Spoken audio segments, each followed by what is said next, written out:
इस तरह से सरकार की ज़मीनों पे, सरकारी ज़मीनों पे जिस तरह से वहाँ के आताताइयों ने कब्जा किया था और वो सरकार के पक्ष में लगातार काम कर रहा, उसको जो है इनाम मिलना चाहिए था। और लोकतंत्र की हत्या हुई रुदौली में। मैं ये कहूँ, जनपद अयोध्या के रुदौली तहसील की जनता का दुर्भाग्य है कि ऐसे होनहार और ईमानदार उपजिलाधिकारी को वहाँ से हटाया गया है और इसका खामियाजा आने वाले चुनाव में भाजपा को उठाना पड़ेगा। यह एक बहुत ही शर्मनाक घटना है इस समाज के लिए और ये जनता के विश्वास को हिला देती है और जनता ठगी रह जाती है कि वो अपने एसडीएम को, जिससे वो दिलो जान से प्रेम करती है, जिसके रहने पर उसको लगता है कि उसकी समस्याओं का निराकरण हो जाएगा, और उस अधिकारी को बाहर कर दिया जाता है। और इसी प्रकार की घटनाएं होती रहीं तो 27 के चुनाव पर इसका असर पड़ेगा। विधायक रामचंद्र जी का जो रवैया है, ये देखा जाए कि विगत लगातार जीतने की जो वजह से व्यक्ति में अहंकार आ जाता है। जिस प्रोटोकॉल को लेकर माननीय विधायक रामचंद्र जी आहत हैं, रामचंद्र जो विधायक बने हैं जनता के द्वारा बने हैं। एसडीएम विकासधर दुबे का वो बना दिए गए सुहावल न्यायिक मजिस्ट्रेट। आखिर कौन जीता कौन हारा, इस विषय पर बात करने के लिए हमारे साथ हैं अयोध्या कचहरी के अधिवक्ता। सर, क्या कहेंगे इस पर, प्रतिक्रिया क्या है? प्रतिक्रिया कुछ नहीं है। कोई भी अधिकारी जो भी ईमानदार है वो अपने मन से काम नहीं कर पाता है, उसके ऊपर दबाव रहता है। ये नेता लोग, अब इनको क्या कहें हम, ये कितना जो है अपने स्वार्थ में किसी जनता का हित नहीं देखते। ये कौन सी ऐसी बात थी, इनका कौन सा ऐसा मामला था कि ये चले आए और ये कि एसडीएम को हटाने के लिए इनको ये सब करना पड़ा। एसडीएम बिल्कुल सही थे। एसडीएम अपने मन से अगर काम करेंगे तो बहुत अच्छा काम करेंगे, पब्लिक हित में काम करेंगे, लेकिन ये नेता कभी जनता का नहीं हो सकता, जनता के हित की कभी बात नहीं कर सकता। सिर्फ उसे अपनी तिजोरी भरनी है, वो कार्यकर्ता का या समाज का कोई हित नहीं कर सकता। कौन सा ऐसा गलत काम कर दिया था विकासधर दुबे ने? बहुत अच्छा काम किया था, यहाँ भी थे, बहुत अच्छा काम कर रहे थे, वहाँ भी और जहाँ रहेंगे। जो न्याय प्रिय है, जो अच्छा है, जो भला है, उसे ये नेता हमेशा परेशान करेंगे। समाजवादी पार्टी सरकार के दौरान दुर्गा शक्ति नागपाल का जिस तरह से उत्पीड़न किया गया था, वो दृश्य याद आ गया जी। ऐसा लगता है कि राजनीतिक स्तर पर ईमानदारी के प्रति प्रतिबद्धता का अभाव सपा में भी था, और आजकल ऐसा लग रहा है कि बीजेपी में भी भ्रष्टाचार के खिलाफ लड़ाई लड़ने का मादा कम हुआ है।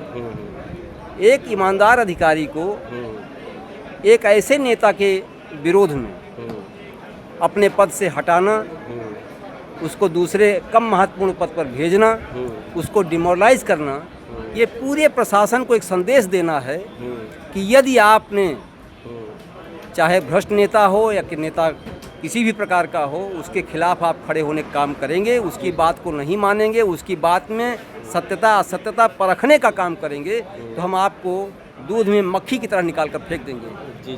यह एक बहुत ही शर्मनाक घटना है इस समाज के लिए और ये जनता के विश्वास को हिला देती है और जनता ठगी रह जाती है कि वो अपने एसडीएम को, जिससे वो दिलो जान से प्रेम करती है, जिसके रहने पर उसको लगता है कि उसकी समस्याओं का निराकरण हो जाएगा, और उस अधिकारी को बाहर कर दिया जाता है।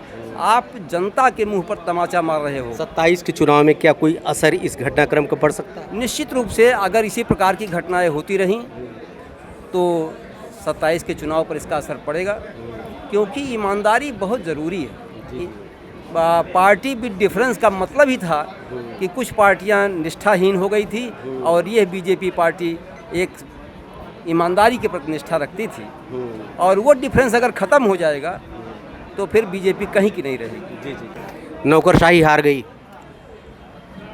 नौकरशाही हार गई, इस संदर्भ में हम अगर देखें तो विधायक रामचंद्र जी का जो रवैया है, ये देखा जाए कि विगत लगातार जीतने की जो वजह से व्यक्ति में अहंकार आ जाता है। जिस प्रोटोकॉल को लेकर माननीय विधायक रामचंद्र जी आहत हैं।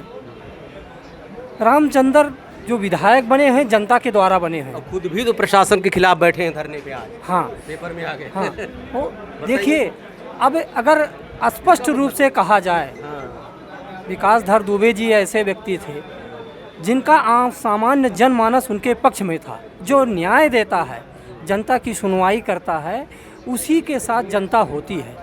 अगर कुछ ही चुने अधिकारी ईमानदार हैं तो हमारे विधायकों की, हमारे समाज की जिम्मेदारी होती है कि उनको आगे बढ़ाया जाए। लेकिन जिस प्रकार से इनको आहत किया गया, पद से हटाया गया, अपमानित किया गया, ये बहुत ही शर्मनाक और बहुत ही घिनौना मैं कृत्य मानता हूँ। एक विधायक रहते हुए जनता को जिससे सहूलियत मिले उस व्यक्ति को आगे बढ़ाना चाहिए। अगर ऐसा वो लोग नहीं कर रहे हैं तो आने वाले समय में जो 27 के चुनाव में बीजेपी जिस आधार पे आई है, अभी हमारे बड़े भाई ने जैसा कहा कि हम जिस अपेक्षा से बीजेपी को लाए थे अन्य पार्टियों से हट के बीजेपी को, अगर उस मानक पे ये खड़े नहीं उतरते हैं तो स्वाभाविक रूप है कि जनता का तो मन बदल जाएगा और स्वाभाविक रूप से बीजेपी को 27 में नुकसान उठाना पड़ सकता है।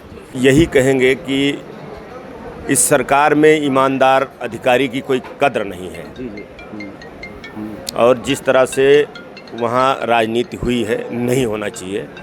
चूँकि वहाँ का उपजिलाधिकारी जिस तरह से सरकार की ज़मीनों पे, सरकारी ज़मीनों पे जिस तरह से वहाँ के आताताइयों ने कब्जा किया था और वो सरकार के पक्ष में लगातार काम कर रहा था। जहाँ भी था, वो बीकापुर था, सदर था, उसने लगातार सरकार के पक्ष में सरकारी ज़मीनों को खाली करने के लिए तमाम जो है क्या कहते हैं गुंडों माफियों के बालू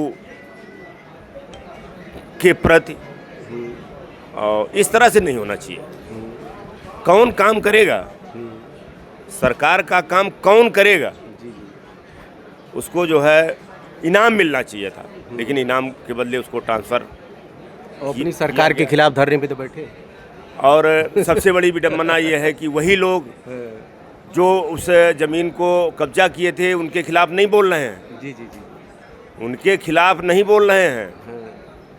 और एक होनहार एसडीएम को, हमें कहेंगे एक होनहार एसडीएम को, जिसकी जनता में इतनी जो है मांग है, तो उसको भी सरकार ने जो है दरकिनार किया।